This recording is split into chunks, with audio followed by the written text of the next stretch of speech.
दोस्तों आज हम एक्सप्लेन करने वाले हैं एक कोरियन मूवी को। ये कहानी है जंगडो की, जो कि फाइटिंग में काफी अच्छा होता है। वो हमें बताता है कि मेरे लिए खुश रहना ही सब कुछ है और मैं जिंदगी में जो कुछ भी करता हूँ वो खुश रहने के लिए ही करता हूँ। यहाँ जंगडो अपने मजे के लिए काफी सारी एक्साइटेड चीजें करता है और वो जूडो और टाइकेंडो में भी एक्सपर्ट होता है। साथ ही जंगडो अपने खाली समय में अपने दोस्तों के साथ गेम्स भी खेलता है और दिन के समय में जंगडो अपने डैड के रेस्टोरेंट में डिलीवरी बॉय का काम करता है। यहीं अब एक दिन जब जंगडो सामान डिलीवर करके अपने दोस्तों के पास जा रहा था तो तभी उसे रास्ते में मिंजो नाम का एक ऑफिसर दिखाई देता है, जो कि एक मुजरिम को पकड़ने की कोशिश कर रहा था। लेकिन तभी ये मुजरिम मिंजो को काफी बुरा पीटने लगता है और ये देखकर जंगडो इस मुजरिम से मिंजो को छोड़ देने के लिए बोलता है। लेकिन अब ये मुजरिम जंगडो पर ही अटैक करने आने लगता है और ये देखकर जंगडो इस मुजरिम को अपनी फाइटिंग स्किल की मदद से जमीन पर पटक देता है। तभी जंगडो की नजर इस मुजरिम के पैर में पड़ी हुई एक ब्लैक बेल्ट पर जाती है और जंगडो समझ जाता है कि इस आदमी ने जरूर कोई बड़ा क्राइम किया होगा। यहीं अब इस क्रिमिनल को पकड़ने की वजह से जंगडो को सरकार की तरफ से एक मेडल भी मिलता है। और फिर किम नाम का एक ऑफिसर जंगडो से बात करता है। यहाँ किम जंगडो को बताता है कि पूरे कोरिया में 5000 लोग ऐसे हैं जिनके पैरों पर ये ब्लैक बेल्ट बंधी हुई है और इन सभी लोगों ने रेप या फिर मर्डर जैसे क्राइम्स की सजा काट ली है। लेकिन ये क्रिमिनल्स काफी खतरनाक हैं और ये कभी भी कुछ भी कर सकते हैं, इसलिए हम लोग इनके पैरों पर ब्लैक बेल्ट बांधते हैं ताकि हम इन्हें हमेशा ट्रैक कर पाएं और इनकी एक्टिविटीज पर नजर रख पाएं। यहाँ किम जंगडो को बताते हैं कि तुमने जिनकी मदद की वो हमारे मार्शल आर्ट ऑफिसर थे और उनका काम क्रिमिनल्स को पकड़ना होता है और हमारे डिपार्टमेंट के सभी मार्शल आर्ट ऑफिसर्स मेरे जैसे ओल्ड ऑफिसर्स के साथ मिलकर क्रिमिनल्स को पकड़ते हैं। यहाँ किम अब जंगडो से पूछते हैं कि क्या तुम सच में जूडो में और टाइकेंडो में एक्सपर्ट हो। इस पर जंगडो किम को बताता है कि हाँ, मैं जूडो और टाइकेंडो में थर्ड डैन हूँ। और ये बात सुनकर किम जंगडो को अपने साथ काम करने का एक ऑफर देता है और कहता है कि हमारे पास बस 3 ही मार्शल आर्ट ऑफिसर हैं और अब मिंजो के घायल हो जाने की वजह से हमें एक मार्शल आर्ट ऑफिसर की कमी होने वाली है। यहाँ जंगडो ये सारी बातें सुनकर किम से पूछता है कि क्या इस काम को करने में मुझे मजा आएगा, क्योंकि मजा ही मेरे लिए सब कुछ है। इस पर किम जंगडो से कहते हैं कि हाँ, तुम्हें इस काम में जरूर मजा आएगा। इसके बाद जंगडो जब अपने दोस्तों को ये सारी बातें बताता है तो उसके दोस्त भी उसे मार्शल आर्ट ऑफिसर बन जाने के लिए बोलते हैं और साथ ही जंगडो के डैड भी उसे ऑफिसर बनने की परमिशन दे देते हैं। इसके बाद जंगडो किम के डिपार्टमेंट को ज्वाइन कर लेता है। यहाँ अब एक सीनियर ऑफिसर जंगडो को उन लोगों की लोकेशन दिखाते हैं जिनके पैरों पर ब्लैक बेल्ट बंधी हुई है। साथ ही ये ऑफिसर जंगडो को बताते हैं कि जब भी क्रिमिनल्स की बेल्ट की चार्जिंग 30% से नीचे जाए तो तब तुम इन सभी लोगों को कॉल करके इन्हें बेल्ट चार्ज करने के लिए कहना और अगर कोई भी तुम्हारी बात ना सुने तो तुम इनके पास चले जाना। जंगडो ये सारा काम काफी जल्दी समझ जाता है और अब वो सभी क्रिमिनल्स पर नजर रखने लगता है। लेकिन काफी देर इंतजार करने के बाद भी कुछ भी नहीं होता, जिससे जंगडो अब बोर होने लगता है। मगर तभी यांगहो नाम के एक क्रिमिनल की बेल्ट की चार्जिंग 30% पर आ जाती है और ये देखकर जंगडो यांगहो को कॉल करता है और उसे बैटरी चार्ज करने के लिए कहता है। लेकिन यांगहो जंगडो की बात नहीं सुनता और वो कॉल काट देता है। ये देखकर किम जंगडो को जल्दी से तैयार होकर यांगहो के घर चलने के लिए बोलते हैं। तभी जंगडो किम के पैर को देखता है जो कि छोटे बड़े होते हैं, लेकिन जंगडो इस बात पर ज्यादा गौर नहीं करता और वो अपनी यूनिफॉर्म पहनकर किम के साथ यांगहो के घर आ जाता है। यहाँ जंगडो को यांगहो की घर की विंडो खुली हुई दिखाई देती है और जंगडो समझ जाता है कि अगर ये लोग उसके डोर से गए तो यांगहो विंडो से भाग जाएगा। इसीलिए जंगडो किम को ही यांगहो के घर भेजता है और खुद यहीं रहकर यांगहो का इंतजार करने के लिए बोलता है। यहीं अब किम यांगहो के घर में आ जाते हैं। अंदर यांगहो एक लड़की को मोलेस्ट करने की कोशिश कर रहा था और उसकी आवाज सुनकर किम यांगहो के घर के डोर को जोर जोर से नॉक करने लगते हैं और दरवाजे को तोड़कर घर के अंदर आ जाते हैं। यहाँ किम को देखकर यांगहो विंडो से भागने लगता है, लेकिन तभी जंगडो यांगहो को एक किक मारता है और उसे टेजर से शॉक देकर बेहोश कर देता है। इसके बाद किम यांगहो को उसका क्राइम बताकर उसे अरेस्ट कर लेते हैं। यहाँ जंगडो को ये सब करके काफी मजा आता है और फिर वो और भी रूल्स तोड़ने वाले क्रिमिनल्स को किम के साथ मिलकर पकड़ने लगता है। तभी एक दिन जंगडो को एक ऐसा क्रिमिनल भी मिलता है जो कि छोटी बच्चियों के साथ गलत हरकतें करने की कोशिश कर रहा था और ये देखकर जंगडो को काफी गुस्सा आता है, लेकिन किम जंगडो के गुस्से को शांत करा देते हैं। इसके बाद किम जंगडो के अच्छे काम को देखकर उसे पार्टी देने के लिए बोलते हैं और यहाँ जंगडो अपने दोस्तों के साथ किम के पास पार्टी करने के लिए आ जाता है। यहाँ किम जंगडो के दोस्त राइटर के, मॉइस्चराइजर और अर्थवॉर्म से मिलते हैं और जंगडो के सभी दोस्तों के निकनेम किम को काफी अजीब लगते हैं। इसके बाद किम यहाँ पर सभी दोस्तों के साथ पार्टी करने लगते हैं। तभी राइटर के किम से पूछता है कि आखिर आप प्रोबेशन ऑफिसर क्यों बने। इस पर अब किम इन सभी को बताते हैं कि बचपन में मेरा कार एक्सीडेंट हो गया था और उस एक्सीडेंट में मेरे पैर में काफी ज्यादा चोट लग गई थी और मैं कार में ही अटक गया था। लेकिन तभी कुछ पुलिस ऑफिसर्स ने आकर मुझे बाहर निकाला और उनकी बहादुरी को देखकर मैंने ये फैसला कर लिया था कि मैं भी उनकी तरह ही पुलिस ऑफिसर बनूंगा, लेकिन फिर एक्सीडेंट की वजह से मेरे एक पैर ने बढ़ना बंद कर दिया और मेरे दोनों पैरों में फर्क आ गया, जिस वजह से मैं पुलिस ऑफिसर नहीं बन पाया। लेकिन मैंने फिर भी लोगों की मदद करने के बारे में सोचा और मैं प्रोबेशन ऑफिसर बन गया। ये सब सुनकर सभी लोग किम के लिए क्लैपिंग करने लगते हैं और साथ ही ये सभी लोग अब किम को अपनी टीम का बिग ब्रो बना लेते हैं, जिससे किम को भी काफी अच्छा लगता है। इस तरफ दो ऑफिसर्स को अचानक से दो अलग अलग क्रिमिनल्स के बेल्ट की बैटरी कम होने की नोटिफिकेशंस मिलती हैं और ये देखकर ये ऑफिसर किम को कॉल करके वोंग नाम के एक क्रिमिनल को चेक करने के लिए बोलते हैं और किम को बताते हैं कि वोंग मर्डर की सजा पूरी करके अभी अभी बाहर आया था और वो काफी खतरनाक है। ये बात सुनने के बाद जंगडो और किम अपने दोस्तों के साथ वोंग को पकड़ने जाने लगते हैं। तभी अचानक से इनके पास वोंग के सिग्नल आना बंद हो जाते हैं और किम को वोंग की बेल्ट कटी हुई मिलती है। ये देखकर ये सभी लोग समझ जाते हैं कि वोंग यहीं कहीं आसपास होगा, इसीलिए अब जंगडो मॉइस्चर की मदद लेता है और उसके ड्रोन को ऊपर उड़ाकर आसपास वोंग को ढूंढने लगता है। तभी इन्हें वोंग दिखाई देता है जो कि कहीं पर जा रहा था। ये देखकर अब जंगडो वोंग के पास जाने लगता है। यहाँ वोंग अपने एक दोस्त के घर पर आता है और उसे जान से मारने के लिए बाहर बुलाने लगता है, लेकिन अब तभी जंगडो भी यहाँ पर आ जाता है और वो वोंग से अपने आप को सरेंडर कर देने के लिए बोलता है। मगर तभी वोंग जंगडो पर हमला करने लगता है। यहाँ जंगडो वोंग के हमलों से बचता है और उसे मारकर जमीन पर गिरा देता है, लेकिन अब तभी वोंग अपने ही गले को काटने लगता है और जंगडो से कहता है कि यहाँ से चले जाओ, नहीं तो मैं खुद को मार लूंगा।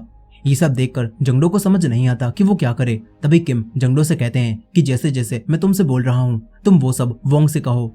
ये बात सुनकर जंगडो किम के कहने पर वोंग से वही सारी बातें बोलने लगता है और उससे पूछता है कि आखिर तुम आज इतना परेशान क्यों हो, कि आज तुम्हारा दिन अच्छा नहीं गया। ये सुनकर वोंग अब जंगडो को बताता है कि मैंने अपने क्राइम की सजा 20 साल तक जेल में रहकर काट ली थी, लेकिन बाहर आने पर मुझे ये बेल्ट पहननी पड़ी और इस बेल्ट की वजह से मेरा ये दोस्त हर समय सभी लोगों के सामने मेरी बेइज्जती करता रहता है, जिस वजह से मुझे काफी बुरा लगता है। इसीलिए आज मैं अपने इस दोस्त को मार कर ही रहूंगा। ये सब सुनकर जंगडो किम के कहने पर वोंग को ऐसा करने से मना करता है और कहता है कि तुमने 20 साल तक अपनी सजा काटी है, तो इस तरह तुम अपनी सजा को बर्बाद मत करो। यहाँ जंगडो किम के कहने पर वोंग से कहता है कि मैं तुम्हारी इस गलती की सजा तुम्हें कम से कम दिलवाऊंगा और आगे से कोई भी तुमसे ऐसा कुछ ना कहे, इसका भी ध्यान रखूंगा। ये सब सुनकर वोंग का गुस्सा शांत हो जाता है और वो खुद को सरेंडर कर देता है। इसके बाद जंगडो अपने घर आकर अपने डैड को भी किम के बारे में बताता है और कहता है कि किम काफी अच्छे इंसान है। तभी जंगडो के डैड को न्यूज पर कांग नाम के एक क्रिमिनल के बारे में पता चलता है जिसने 15 से ज्यादा स्कूल गर्ल्स का रेप किया था और साथ ही जंगडो के डैड को ये बात भी पता चलती है कि कांग अब कुछ ही दिनों में अपनी सजा पूरी करके जेल से बाहर आने वाला है।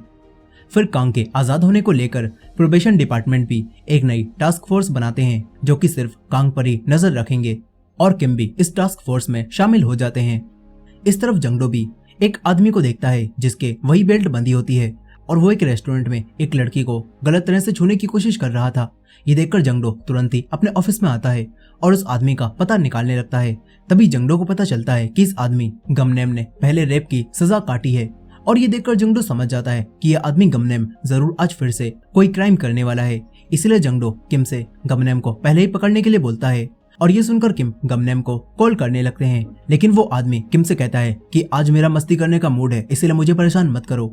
इतना बोलकर वो आदमी फोन काट देता है और ये सुनकर किम जंगडो के साथ तुरंत ही गमनेम के पास आने लगते हैं, लेकिन तभी इन्हें गमनेम की लोकेशन आना बंद हो जाती है और फिर रेस्टोरेंट में आने पर वो लड़की भी जंगडो और किम को बताती है कि वो आदमी मुझसे कह रहे थे कि मेरा आज बर्थडे है, इसीलिए मेरे घर पर चलो, मैं तुम्हें पार्टी दूंगा। लेकिन मैंने उनके घर चलने से मना कर दिया, जिसके बाद वो यहाँ से चले गए।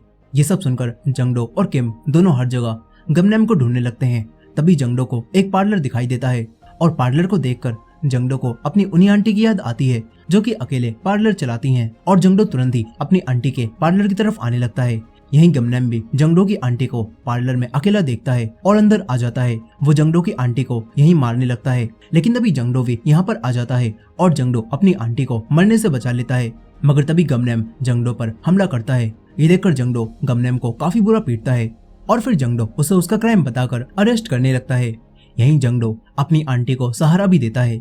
अब इसके कुछ समय बाद जब जंगडो अपने घर में होता है तो यहाँ पर जंगडो के डैड उसे बताते हैं कि तुम्हारी आंटी तुम्हारे काम की काफी तारीफ कर रही थी और ये बात सुनकर जंगडो को काफी अच्छा लगता है। उसे अब ऐसा लगने लगता है कि अब उसे परमानेंट मार्शल आर्ट ऑफिसर बन ही जाना चाहिए। इस तरफ अब किम भी मार्शल आर्ट ऑफिसर की कमी की वजह से अकेले ही कांग पर 12 घंटे नजर रखने के लिए बोलते हैं, लेकिन तभी जंगडो इनके पास आता है और वो किम को बताता है कि मैं परमानेंट ऑफिसर बनने के लिए अब तैयार हूँ। और ये बात सुनकर किम को काफी खुशी होती है और वो जंगडो को अपने साथ ही काम करने के लिए बोलते हैं। इसके बाद कांग भी जेल से छूट जाता है और किम उसे भी ब्लैक बेल्ट पहना देते हैं और उसे बेल्ट उतारने से मना करते हैं। साथ ही किम कांग को एक फोन भी देते हैं जिससे वो उसके टच में रह सकें। इसके बाद जंगडो और किम कांग को छोड़ने के लिए उसके घर आने लगते हैं। यहाँ पहले से ही काफी सारे लोग जमा होते हैं और वो प्रोटेस्ट कर रहे थे और वो सभी लोग कह रहे थे कि ऐसे क्रिमिनल को बिल्कुल भी आजाद नहीं करना चाहिए जिसने कई सारी बच्चियों का रेप किया हो। यहाँ ये सभी लोग कांग को फांसी की सजा देने के लिए बोलने लगते हैं, लेकिन यहाँ पर पुलिस इन सभी प्रोटेस्ट करने वालों को शांत करा देती है और कांग को उसके घर पर छोड़ देती है। इसके बाद रात के समय कांग का एक दोस्त कांग के पास आता है और उसे अपने साथ चलने के लिए बोलता है। साथ ही ये आदमी कांग को बताता है कि ये बेल्ट घर के 10 मीटर की दूरी से पहले लोकेशन नहीं बदलती, तो तुम घर के 10 मीटर के दायरे में कहीं भी घूम सकते हो। साथ ही यहाँ पर कांग का दोस्त कांग को एक नया काम भी करने के लिए बोलता है। इसके बाद अगले दिन जंगडो कांग को मार्केट की तरफ जाता हुआ देखता है और ये देखकर जंगडो को कुछ गड़बड़ लगती है। जंगडो कांग का पीछा करने लगता है। तभी कांग एक बिल्डिंग के अंदर चला जाता है और जंगडो भी कांग के पीछे बिल्डिंग के अंदर आता है। यहाँ जंगडो को पता चलता है कि इस बिल्डिंग में बच्चों की एक अकेडमी है और ये जानकर जंगडो और किम को ऐसा लगने लगता है कि कांग शायद फिर से किसी बच्चे को किडनैप करने वाला है। और ये जानकर जंगडो अब पूरी बिल्डिंग में कांग को ही ढूंढने लगता है। यहीं कांग बिल्डिंग के अंदर पार्किंग एरिया में आता है और एक आदमी से मिलता है जो कि डार्क वेब पर वीडियोस अपलोड करता था। और ये आदमी कांग को छोटी लड़कियों के साथ एडल्ट वीडियो शूट करने के लिए कहता है और इस काम के बदले में वो कांग को काफी सारे पैसों का लालच देता है। और पैसों की बात सुनकर कांग भी इस आदमी की डील को एक्सेप्ट कर लेता है। तभी जंगडो भी कांग को ढूंढता हुआ इनकी कार के सामने आ जाता है, लेकिन कार के शीशे ब्लैक होने की वजह से जंगडो कांग को कार में नहीं देख पाता। मगर जंगडो को ये कार अजीब लगती है, इसीलिए जंगडो इस कार का नंबर याद कर लेता है। फिर किम ये सब जानकर कांग को कॉल करते हैं और कांग से बोलते हैं कि तुम कहाँ पर हो। इस पर कांग किम से कहता है कि मैं तो गिम्बाप खाने के लिए एक रेस्टोरेंट में आया हुआ हूँ। ये बात सुनकर जंगडो तुरंत ही रेस्टोरेंट की तरफ आने लगता है और यहाँ कांग भी बड़ी ही चालाकी से जंगडो से पहले रेस्टोरेंट में पहुंचकर जंगडो को बेवकूफ बना देता है। यहाँ जंगडो कांग को रेस्टोरेंट में बैठा हुआ देखकर वापस चला जाता है, लेकिन जंगडो और किम को ये बात समझ नहीं आती कि कांग अपने घर के पास वाले रेस्टोरेंट को छोड़कर इतनी दूर यहाँ पर क्यों आया। और इस चीज से जंगडो और किम समझ जाते हैं कि कांग शायद कुछ तो करने वाला है।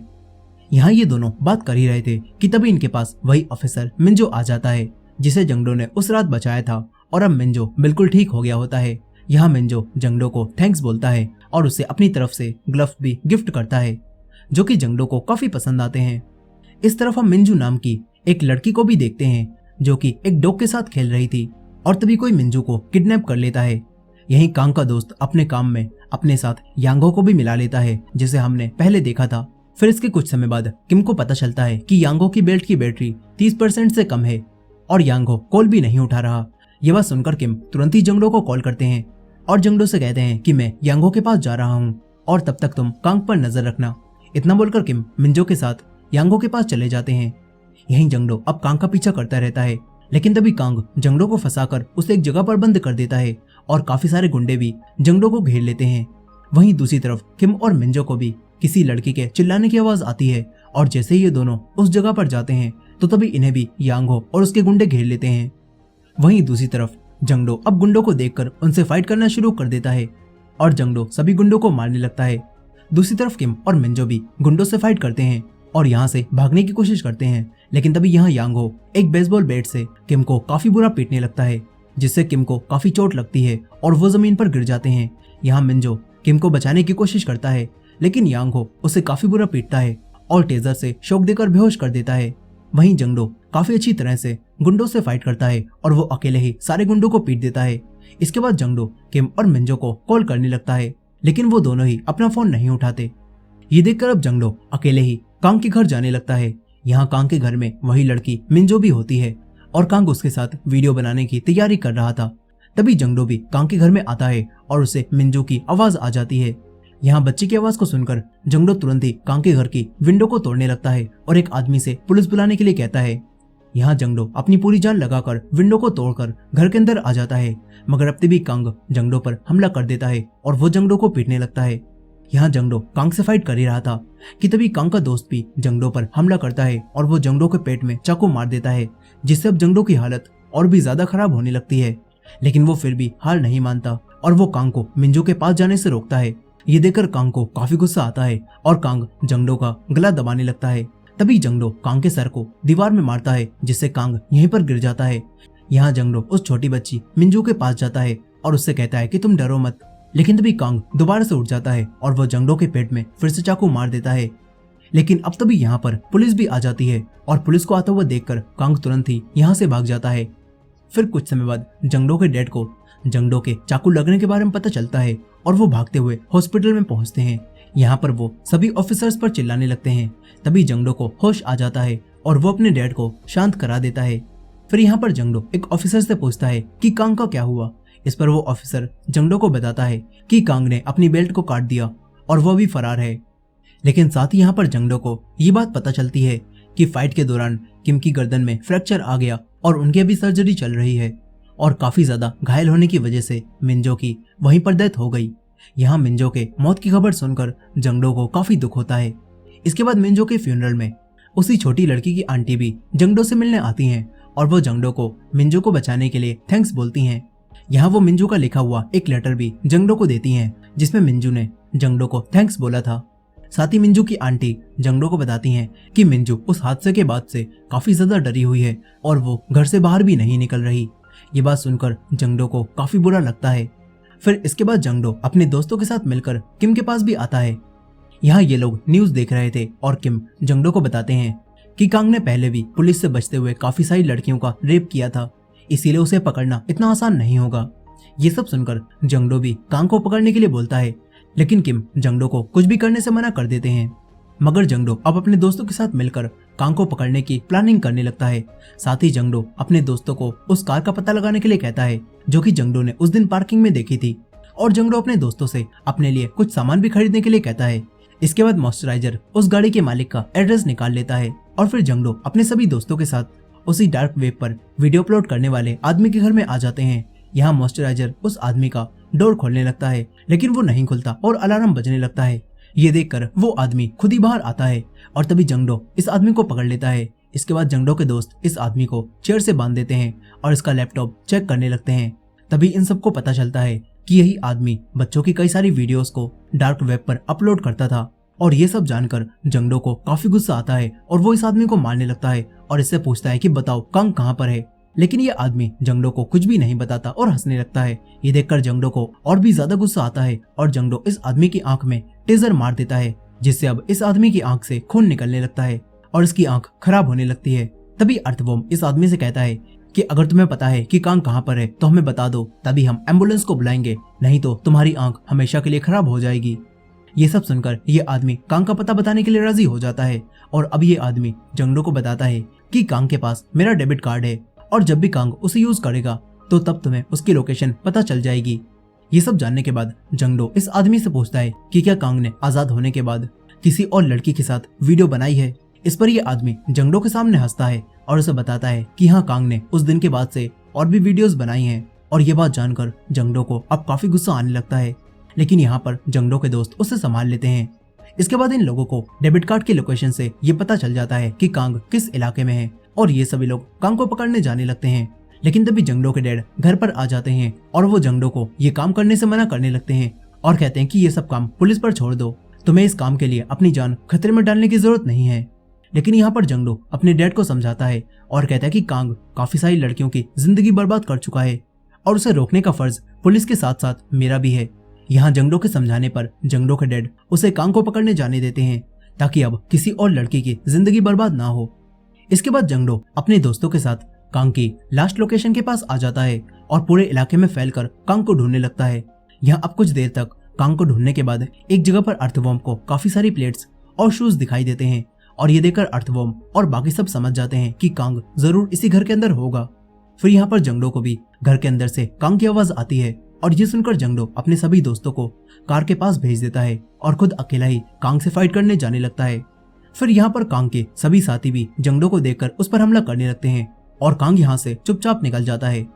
यहाँ मॉइस्चर अपने ड्रोन से कांग पर नजर रखता रहता है और वहीं जंगडो सभी गुंडों को काफी बुरा पीटता है और इन सभी का काम तमाम करके कांग के पीछे आने लगता है। लेकिन तभी अचानक से कांग भागना बंद कर देता है और वो खुद ही जंगडो के सामने आ जाता है। यहाँ अब कांग जंगडो पर हमला करके उसे पीटने लगता है, लेकिन जंगडो भी फाइट बैक करता है। तभी कांग चाकू उठाकर जंगडो पर चाकू से हमला करने लगता है और जंगडो के शोल्डर में एक चाकू मार देता है। यहाँ जंगडो को काफी चोट लग जाती है और फिर कांग उसके ऊपर बैठकर जंगडो को मारने लगता है। ये सब देखकर मॉइस्चर अपने ड्रोन से कांग पर हमला करता है और उसकी आंख पर कट मार देता है। इससे जंगडो को एक मौका मिल जाता है और जंगडो भी अब कांग पर हमला करने लगता है और उसे पीट पीट कर बेहोश कर देता है। फिर यहाँ पर जंगडो कांग को अरेस्ट कर लेता है। यहाँ कांग को पकड़कर जंगडो को काफी खुशी मिलती है। इसके बाद सरकार भी कांग को पकड़ने के लिए जंगडो और उसके सभी दोस्तों को मेडल देती है और इससे जंगडो के डैड को जंगडो पर काफी गर्व होता है। साथ ही यहाँ पर मिंजू का डर भी अब खत्म हो जाता है और मिंजू जंगडो के पास आती है और जंगडो को अपनी जान बचाने के लिए उसे थैंक्स बोलती है और ये सब सुनकर जंगडो को काफी अच्छा लगता है और अब जंगडो एक काबिल मार्शल आर्ट ऑफिसर बन जाता है और इसी एंडिंग के साथ ये कहानी यहीं पर खत्म हो जाती है। सो दोस्तों, ये थी इस मूवी की फुल स्टोरी। आई होप कि आपको ये स्टोरी पसंद आई होगी। वीडियो पसंद आई हो तो वीडियो को लाइक करना मत भूलिएगा और हमारे चैनल पर नए हैं तो हमारे चैनल को भी सब्सक्राइब करके बेल नोटिफिकेशन को ऑन करना मत भूलिएगा। मिलते हैं नेक्स्ट वीडियो में।